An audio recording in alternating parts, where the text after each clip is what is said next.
ብዙ ጊዜ ፌር ቫልዩ ጋፕን ተጠቅመን ሴታፖችን ቴክ ለማድረግ ስንሞክር ፌል ያደርግብናል። ምክንያቱም በትክክለኛው መንገድ አይዴንቲፋይ ማድረግ ስላልቻልን ነው። የብዙዎቻችን ችግር ራንደም የሆኑ ፌር ቫልዩ ጋፖች ክሬት ተደርገው ስናይ ሴታፖችን ቴክ ለማድረግ እንሞክራለን እና እውነት ለመናገር በእንደዚህ አይነት መንገድ መቼም ፕሮፊቴብል መሆን አንችልም። እነዚህን ሁለት የፌር ቫልዩ ጋፕ ታይፖች ብቻ አንደርስታንድ በማድረግ ኮንስታንሲ ያለው ዊን ሬት ወይም ደግሞ አጠቃላይ የትሬዲንግ ጆርኒያችሁን መቀየር ትችላላችሁ። የመጀመሪያውን ፌር ቫልዩ ጋፕ ሪጀክሽን ስትራቴጂ ለማየት ስንሞክር ማርኬት ፌር ቫልዩ ጋፕ ክሬት ያደርግልናል። ያ ክሬት የተደረገው ፌር ቫልዩ ጋፕ ኪ ሌቭል ላይ መሆን አለበት። ከዛ በኋላ ማርኬቱ እዛ ላይ ባውንስ አድርጎ ከተመለሰ በኋላ የተመለሰበት ካንድል በዊክ ወርዶ መዝጋት መቻል አለበት ማለት ነው። ያ በዊክ ወርዶ ከዘጋ በኋላ ቀጣይ ኢንገልፍ ካንድል ወይም በቦዲ የወረደ ካንድል ሲሰጠን እዛ ላይ ትሬዶችን ቴክ ማድረግ እንችላለን። እስከ ታርጌታችን ድረስ ማርኬቱ ይሄድልናል ማለት ነው። በዚህ መሰረት ኳሊቲ ትሬድ መውሰድ እንችላለን ማለት ነው። ኦኬ፣ ሁለተኛ የፌር ቫልዩ ጋፕ ታይፕ ደግሞ ኢንቨርሽን ፌር ቫልዩ ጋፕ ስትራቴጂ እንለዋለን። ይህም ደግሞ ምን ማለት ነው? ፌር ቫልዩ ጋፖች ዲስሪስፔክት ሲደረጉ የሚሰጡን ክሬት የሚያደርግልን ፌር ቫልዩ ጋፖች ኢንቨርሽን ፌር ቫልዩ ጋፕ እንለዋለን። በጣም ስትሮንግ የሆነ ኳሊቲ ያለው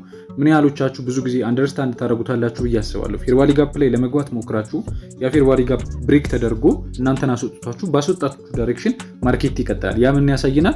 ሴለሮች ስትሮንግ ናቸው። ስለዚህ ፌር ቫልዩ ጋፑን ዲስሪስፔክት ካደረገ በኋላ ማርኬቱ ሙቭመንቱን ወደ ታች ይቀጥላል ማለት ነው። ዲስ ታይም እኛ ዲስሪስፔክት እንደተደረገ ካወቅን ከታች ፖዚሽናችንን እናስቀምጠን እዛ ላይ ገብተን ወደምንፈልግበት ዳይሬክሽን ተከትለን መሄድ እንችላለን ማለት ነው። በዚህ መንገድ ኳሊቲ ያላቸው ትሬዶች ቴክ ማድረግ እንችላለን ማለት ነው። ኦኬ ጋይስ፣ ዲስ ኢዝ ሉና። እንደዚህ አይነት የትሬዲንግ ቲፖችን ለማግኘት ይሄን አካውንት ፎሎ አድርጉ። ቴሌግራም ቻናል ሊንክ ባዮ ላይ ያለላችሁ። እዛ ላይ አብረን ትሬዶችን ላይቭ ላይ ቴክ ስለምናደርግ የተለያዩ ኤዱኬሽናል ኮንተንቶችንም እዛ ላይ ስለምንለቅ ቴሌግራም ቻናላችንን ጆይን አድርጉ። ፒስ አውት ጋይስ።